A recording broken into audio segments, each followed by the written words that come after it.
First మనము veg pulao కి నెయ్యి వేసుకుందాము. నెక్స్ట్ ఆయిల్ కూడా కొంచెం వేస్తున్నాను నెయ్యితో పాటు.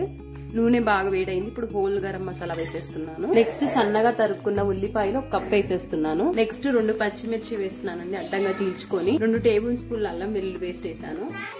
నెక్స్ట్ ఒక 4 బీన్స్ వేసానండి.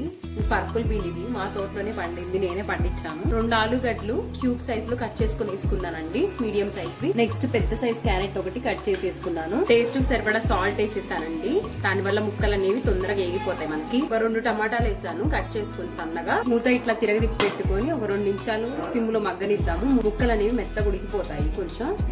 నెక్స్ట్ పలావ్ మసాలా వేస్తున్నాం. ఇదేంటంటే 1/2 స్పూన్ గరం మసాలా, అట్లానే 1/2 స్పూన్ ధనియాల పొడి, 1/2 స్పూన్ జీరా పొడి అండి.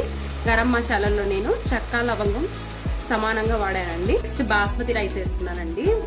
ఆ నూనెలోనే ఒక 2 నిమిషాల పాటు వేపుతాను రైస్ ని కూడా.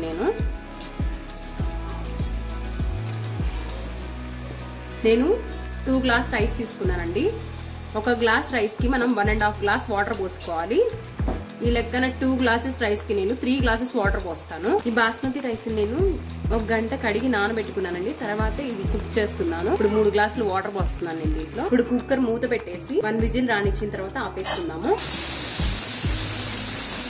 ఇప్పుడు 1 విజిల్ వచ్చింది కదండి, మనం కుక్కర్ మూత అప్పుడే తీయద్దు. ఒక ½ అన్ అవర్ ఆగితే అన్నం మనకి బాగా పొడి పొడిగా ఉంటది.